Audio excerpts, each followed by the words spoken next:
Hello everyone, welcome to our channel. तो आज से हम इस चैनल पर सोलो लेवलिंग सीरीज को भी स्टार्ट कर रहे हैं। तो अब बिना देरी के स्टार्ट करते हैं। स्टार्टिंग में हम देखते हैं 3 साल पहले का सीन। एक आइलैंड जिस पे बहुत सारे ब्लास्ट हो रहे होते हैं, वहाँ पर एक शिप क्रू भी होता है और वो लोग उन्हें देख रहे होते हैं और वो कहते हैं कि हम इनकी हेल्प कैसे करें। तो उनका कैप्टन कहता है कि इन सब का कोई फायदा नहीं है, क्योंकि जो उनके पास वेपन्स है उनसे उनको कुछ होगा ही नहीं, तो ये काम उनको हंटर्स पर ही छोड़ देना चाहिए। फिर हम हंटर्स को देखते हैं जो बड़ी बड़ी रेड आंट से लड़ रहे होते हैं, लेकिन वो आंट्स उन पर भारी पड़ रही होती हैं और वहाँ पर फिर कुछ एस क्लास के हंटर्स आते हैं और उनमें से एक हीलिंग हंटर होता है। वहाँ पे जो भी लोग जख्मी होते हैं वो उनको हील करने लगता है और ये एस क्लास के हंटर काफी ज्यादा पावरफुल होते हैं और ये इन आंट्स को हरा देते हैं। फिर हमें बताया जाता है 10 साल पहले एक पोर्टल खुला था जो एक दुनिया को दूसरी दुनिया से जोड़ता है और दूसरी दुनिया में कुछ अजीब से मॉन्स्टर्स रहते हैं जिन पर इनके हथियारों का कोई फर्क भी नहीं पड़ता। उनको सिर्फ वही लोग मार सकते हैं जिनके पास कुछ स्पेशल एबिलिटीज हैं, जिनको हम हंटर्स कहते हैं। हंटर्स को अलग अलग रैंक में डिवाइड करा गया है। एस रैंक, फिर आता है ABCDE।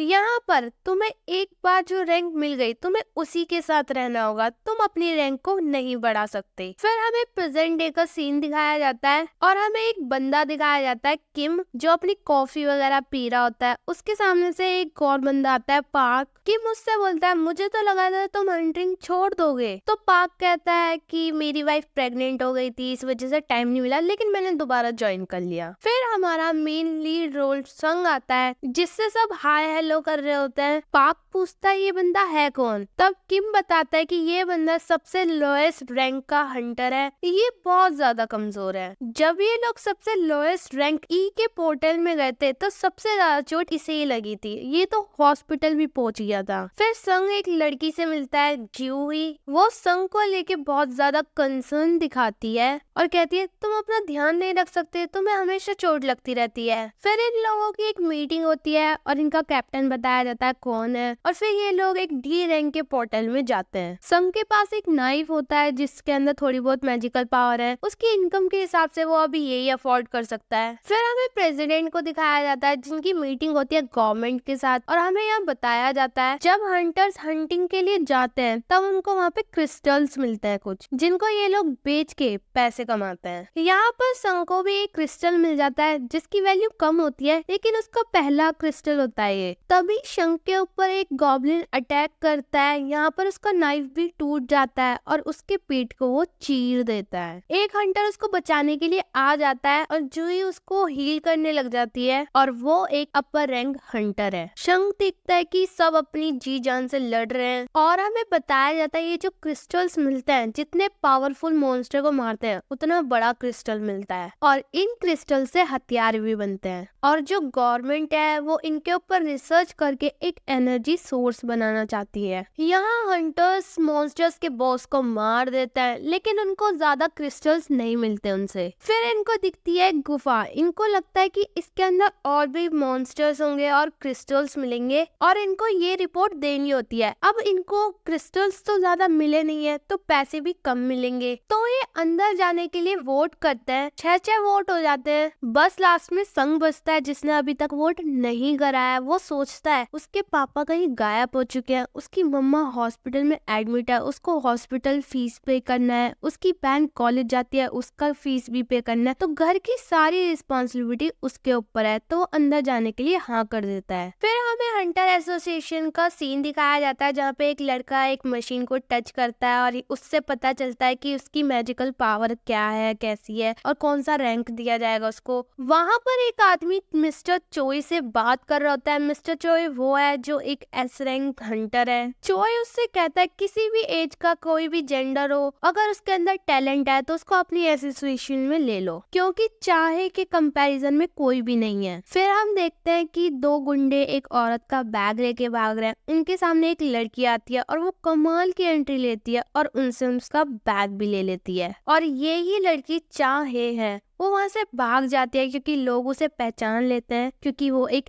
एस रैंक हंटर है और काफी पॉपुलर भी है। फिर हम गुफा का सीन देखते हैं। वो लोग काफी देर से चल रहे होते हैं और उनको कुछ भी नहीं मिला होता। संग जुई से माफी मांगता है कि उसकी वजह से उसे यहाँ आना पड़ा। जुई इस पे चिल्लाते हुए कहती है तुम्हें दिखाई नहीं देता तुम यहाँ पे मुसीबत में हो। संग बहुत गिल्टी फील कर रहा होता है तो जुई कहती है अगर तुम माफी मांगना चाहते हो तो तुम्हें मुझे कुछ खिलाना पड़ेगा। तभी वो लोग एंट्री गेट पे पहुंच जाते हैं जो बहुत बड़ा गेट है। वो लोग उस गेट को खोलते हैं और वहाँ पे मशाले जल जाती हैं और वहाँ पर बहुत बड़े बड़े स्टैचूज होते हैं। वहाँ का जो सबसे बड़ा स्टैचू होता है वो सामने की तरफ बैठा होता है और वहाँ पर इंस्ट्रक्शंस लिखे होते हैं। इन लोगों को समझ नहीं आता कि ये चीज है क्या। तभी जुई कहती है कि अभी उसकी आंखें हिली ना, और इंस्ट्रक्शंस के लास्ट में होता है जो भी इन बातों को नहीं मानेगा वो यहाँ से जिंदा बच के नहीं जाएगा। तभी वहाँ पे सारे दरवाजे बंद हो जाते हैं। उन लोगों में से एक इंसान बोलता है कि मुझे नहीं चाहिए पैसा वैसा, मैं यहाँ से जा रहा हूँ। तभी वहाँ से एक स्टैचू हिलता है और उसकी मुंडी काट देता है। ये लोग समझ जाते हैं कि ये लोग यहाँ फंस चुके हैं। शंग यही सोच रहा होता है कि ये बंदा कौन था, अभी ये डी रैंक का था ना, ये तो मुझसे भी ताकतवर था। और वो यही सोच रहा होता है कि अब तक उसने लाइफ में बहुत कुछ देखा है और उसने कई तरीके की सिचुएशन को देखा है। इससे पता चलता है वो एक बहुत अच्छा ऑब्जर्वर है। और वो चिल्लाते हुए कहता है कि सब लोग नीचे झुक जाओ। और वो जो बड़ा वाला स्टैचू होता है उसकी आंखों में से लेजर लाइट जैसा कुछ निकलता है जिससे बहुत सारे लोग जल भी जाते हैं और ये काफी डरावना था।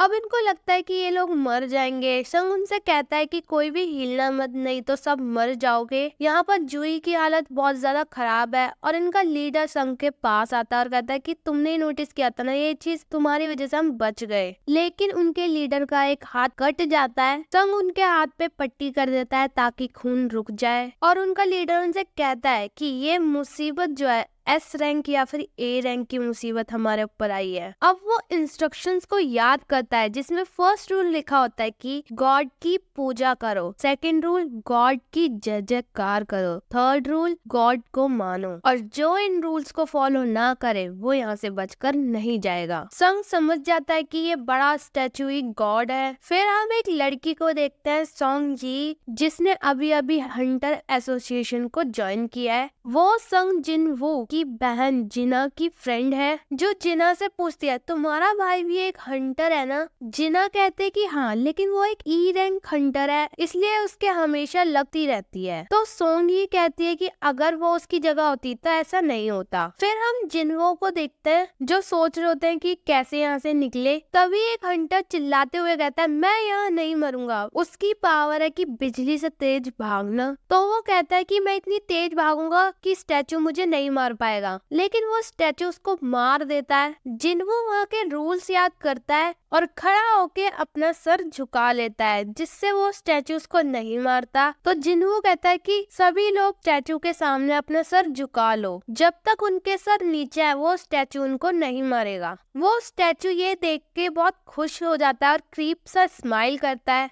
उन लोगों को लगता है कि वो अब बच गए हैं, उनको अब कुछ नहीं होगा, और वो खड़े हो जाते हैं और वो स्टैचू भी खड़ा हो जाता है और उनकी तरफ आने लगता है उनको कुचलने के लिए। जिनवो कहता है कि उनको सेकंड रूल भी फॉलो करना पड़ेगा। तो उनमें से एक हंटर होता है और कहता है उसे पूजा करनी आती है। तो वो सामने बैठ के पूजा करने लगता है, लेकिन वो उस गॉड की पूजा नहीं थी तो वो उसको कुचलकर आगे बढ़ जाता है और वो एक लड़की को और कुचल देता है। फिर सभी लोग इधर उधर भाग रहे होते हैं। पार्क भी भाग रहा होता है क्योंकि उसे यहाँ नहीं मरना, उसकी फैमिली उसके वहाँ पे वेट कर रही है। वो एक कोने में जाके खड़ा हो जाता है और पीछे से एक स्टैचू को मार देता है बीच में से काट के। जिनवो वहाँ इधर उधर देखता है और कोई क्लू देखने लगता है। तो वो देखता है कि जो कोने में खड़े हुए स्टैचू हैं उनके पास हथियार हैं, लेकिन वहाँ पे कुछ स्टैचू ऐसे हैं जिनके पास इंस्ट्रूमेंट्स हैं। तो वो कहता है कि सभी लोग इंस्ट्रूमेंटल वाले स्टैचू के पास जाओ। उनका लीडर ऐसे ही करता है और एक स्टैचू के पास जाके खड़ा हो जाता है और वो स्टैचू से नहीं मारता क्योंकि उसके पास कोई हथियार ही नहीं है। और किम भी ऐसे ही करता है। जिनवो जूही को लेके एक स्टैचू के पास जाता है, लेकिन एक स्टैचू के नीचे एक इंसान ही खड़ा हो सकता है। वो जूही को वहाँ छोड़ के दूसरे स्टैचू के पास जाता है, लेकिन वो गलत स्टैचू के पास खड़ा हो जाता है और वो उसकी बहुत बुरी हालत कर देता है। वो रेंगते रेंगते इंस्ट्रूमेंटल स्टैचू के पास चला जाता है। सारे स्टैचू का म्यूजिक सुन के गॉड अपने सिंहासन पर बैठ जाता है। जूही अब जिनवो जिन्वू के पास आती है और देखती है कि जिन्वू का एक पैर कट चुका है और वो अपनी हीलिंग एबिलिटी से उसको हील करने लगती है, लेकिन उसके ही खून वगैरह निकलने लग जाते हैं। अब किम इस सब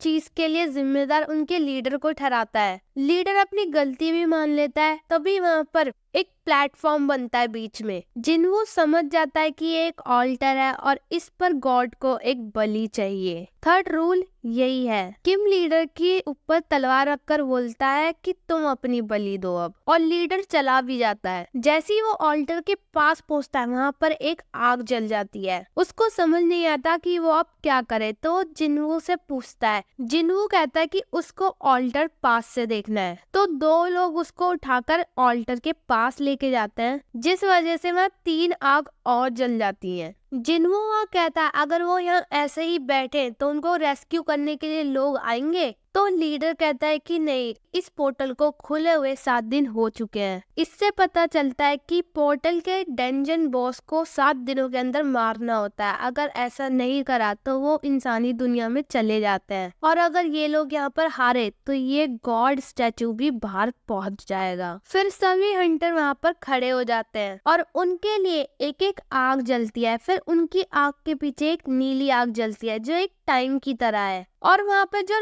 स्टैचू होते हैं वो उनकी तरफ आते हैं। जिन्वू नोटिस करता है कि जैसे वो उनकी आंखों में देख रहा है तो वो स्टैचू रुक जाता है। जिन्वू सभी लोगों से कहता है कि स्टैचू के ऊपर नजरें गड़ाए रखो, लेकिन एक लड़की बहुत ज्यादा डर जाती है और वो गेट से बाहर जाती है। उसकी जगह पे जो आग जली हुई थी वो बुझ जाती है और दरवाजा थोड़ा सा बंद हो जाता है। फिर एक और हंटर जिन्वू को छोड़ के वहाँ से चला जाता है। अब यहाँ पर बस 4 लोग होते हैं। जिन्वू सबसे हिलने के लिए मना करता है और कहता है शायद ये ब्लू लाइट एक टाइमर की तरह है, जब ये खत्म हो जाएगी तो हमें जाने दिया जाएगा। तो इस पर किम कहता है क्या पता हमें ना जाने दिया जाए और हमें यहाँ मार दिया जाए, और वो रोने लगता है और कहता है कि मेरी भी फैमिली है, मुझे अपनी फैमिली के पास जाना है, और वो भी वहाँ से चला जाता है। अब यहाँ पर 3 लोग बचते हैं। उनमें से उनका लीडर कहता है कि जूही तुम जिन्वू को लेकर चली जाओ, लेकिन जूही के एक पैर काम करना बंद कर देता है क्योंकि उन्हें हद से ज्यादा अपनी हीलिंग पावर यूज करी है। जिन्वू लीडर से कहता है कि जूही को वो यहाँ से लेकर चली जाए क्योंकि उसका तो पैर कट चुका है, वो चल भी नहीं पाएगा। जूही भी रुकने के लिए कहती है। जिन्वू अपना क्रिस्टल उसको देता है और कहता है कि मैं खाने वाला वादा तो पूरा नहीं कर पाऊंगा, लेकिन तुम इससे कुछ खरीद सकती हो खाने के लिए। फिर लीडर उसको एक चॉप मारता है और वहाँ से उसको लेकर चला जाता है। अब अकेला जिन्वू बचता है। अब जिन्वू स्टैचू से लड़ने की कोशिश करता है, लेकिन वो इतने सारे होते हैं कि वो उनसे नहीं लड़ पाता और वो उसको काटने लगते हैं।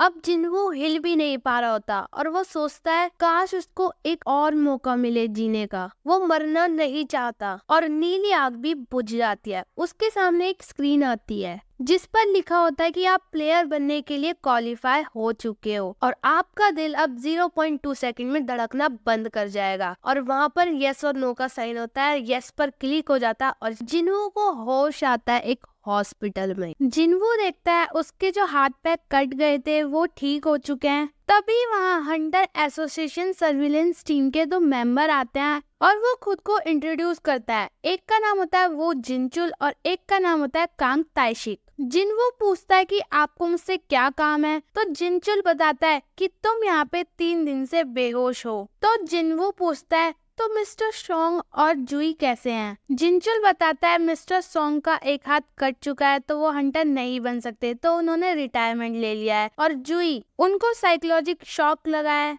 जिसका वो अभी ट्रीटमेंट ले रही हैं। और सिर्फ 6 लोग बचे उस डबल डंजन से। एक हंटर की जॉब काफी ज्यादा रिस्की होती है, लेकिन फिर भी जब वहाँ पे व्हाइट टाइगर गिल्ड पहुंचे तो वहाँ पे कुछ भी नहीं था सिवाय तुम्हारे। रिपोर्ट के हिसाब से जो स्टैचू और डेड बॉडी की बात हुई थी, हमें वहाँ ऐसा कुछ नहीं मिला। रिपोर्ट के हिसाब से अगर थोड़ी भी हेरा फेरी होती तो सारा शक तुम पर जाता, लेकिन ऐसा कुछ नहीं है क्योंकि सबकी स्टेटमेंट सेम है। लेकिन मैं तुमसे कुछ और भी पूछूंगा। तुमको रीअवेकनिंग महसूस हुई थी ना? जैसा कि हमें पता है, एक इंसान की जब पावर अवेकन होती है उसको चेंज नहीं कर सकते, जो रैंक उसको मिल जाता है वही रहता है। लेकिन कुछ केसेसों में एक इंसान अपनी पावर को दोबारा अवेक करता है, जिसमें वो बहुत ज्यादा पावरफुल हो जाता है। वो या तो एस रैंक या ए रैंक का बंदा बन जाता है। ये सब सुन के जिन्वू भी एक्साइटेड हो जाता है और वो लोग एक माना स्टोन लाते हैं, लेकिन जिन्वू का स्कोर बस 10 होता है। फिर ये लोग यहाँ से जाने लगते हैं और ये लोग यही बात करते हैं कि एक ई रैंक हंटर का भी स्कोर 70 से ऊपर होता है। ये तो एक नॉर्मल इंसान ही है। जिनचुल सोचता है कि वो डेंजन तो गायब हो गया, हम उसे एक्सप्लोर भी नहीं कर सकते और ये जिंदा कैसे बचिया। यहाँ हम जिन्वू को देखते हैं जिसके सामने एक स्क्रीन आ जाती है।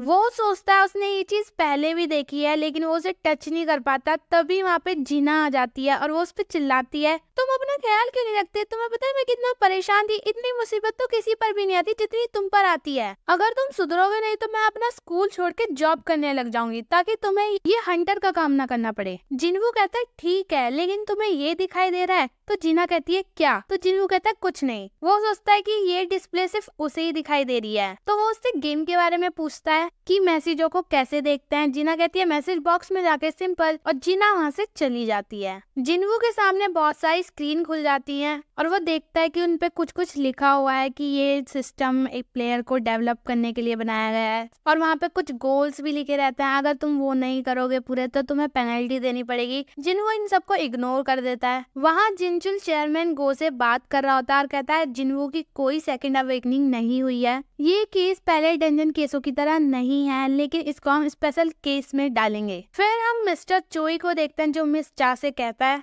मैं चाहता हूँ तुम बी रैंक की रेड में एज अ इंस्ट्रक्शन पार्टिसिपेट करो। तो चाहे कहती है कि मुझे ये सब नहीं आता, मैं ये सब नहीं कर सकती। तो मिस्टर चोई कहता है अब जो नए हंटर्स बनेंगे ये उनकी ट्रेनिंग के लिए है, तुम्हें कुछ नहीं करना, तुम जैसे लड़ती है तुम वैसे ही लड़ना। क्योंकि हम एक इंडिविजुअल की पावर को नहीं बढ़ा सकते, लेकिन उनके एक्सपीरियंस को बढ़ा सकते हैं। तभी हम देखते हैं कि यहाँ पे एक और पोर्टल खुल जाता है सड़क के बीचों बीच में। वहाँ जिन्वू की जो स्क्रीन होती है उस पर जो टाइमर होता है वो खत्म हो जाता है और उसकी पेनल्टी चालू हो जाती है। वो एक अलग ही दुनिया में आ जाता है जहाँ पे बहुत सारी रेत है और उसके पीछे एक मॉन्स्टर है और उसको यहाँ पे 4 घंटे के लिए सरवाइव करना है। वहाँ पर नर्स देखती है कि जिन्वू अपने रूम में नहीं है, वो ढूंढने लग जाती है। यहाँ पे जिन्वू भाग रहा होता है उस मॉन्स्टर से बच के। फिर उसकी पेनल्टी खत्म हो जाती है और वो अपने रूम में आ जाता है। उसको इसके लिए रिवॉर्ड भी मिलता है। सुबह होते ही वो सोचता है कि वो इस चीज को हल्के में नहीं ले सकता और उसको ट्रेनिंग चालू करनी पड़ेगी। यहाँ जुई को कांटेक्ट किया जाता है कि एक डी रैंक का गेट ओपन हुआ है, उसकी वहाँ पर जरूरत है। और ये भी बताया जाता है कि जिन्वू को होश आ चुका है। ये सुन के वो बहुत खुश हो जाती है और जिन्वू से मिलने के लिए हॉस्पिटल जाती है। वहाँ वो देखती है कि जिन्वू लगा हुआ है अपनी ट्रेनिंग में अपने आप को स्ट्रॉन्ग बनाने के लिए। वो जैसे जैसे अपने गोल्स को पूरा करता है उसको रिवॉर्ड्स मिलता है, जैसे कि फुल रिकवरी। जैसे ही बोलते उसकी सारी थकान गायब हो जाती है और उसके एबिलिटी पॉइंट जो वो अपने स्ट्रेंथ में लगा रहा है, और उसको कुछ रैंडम लूट्स भी मिलती हैं जिसमें उसको बैंडेजेस वगैरह मिलती है। लेकिन आज उसे एक की मिली है जिससे वो एक इंस्टेंट डंजन में टेलीपोर्ट कर सकता है। ये सब उसकी पावर बढ़ाने के लिए है। और न्यूज में बताया जाता है कि यहाँ पर डी रैंक के गेट खुला है और एक सी रैंक का भी गेट खुला है। जिन्वू अपनी मॉम से मिलने आता है और हमें 4 साल पहले का सीन दिखाया जाता है जिसमें जिन्वू की मॉम उठ नहीं रही होती। जिना और जिन्वू बहुत परेशान होता है और वो उन्हें हॉस्पिटल लेके आते हैं। डॉक्टर बताता है कि ये एक इंटरनल स्लीप डिजीज है और ये डिजीज तभी आई है जब वो पोर्टल खुलना स्टार्ट हुए थे, और ये डिजीज 10,000 लोगों में से एक इंसान को हो ही जाती है। जिन्वू अपनी मॉम को ठीक करने के लिए सोचता है कि वो एक हंटर बनेगा और वो उस की को यूज करने के लिए जाता है। जैसे ही वो गेट ओपन करता है वो उसके अंदर जाता है और वो गेट बंद हो जाता है और वहाँ से एक लड़की गुजर के जाती है। फिर जिन्वू समझ जाता है कि वो एक अलग ही डायमेंशन में आ चुका है। इसका मतलब जब तक वो डंजन बॉस को नहीं हरा देता वो यहाँ से नहीं जा सकता, या फिर वो एक टेलीपोर्टेशन स्टोन का यूज करे। वो पहले कभी अकेला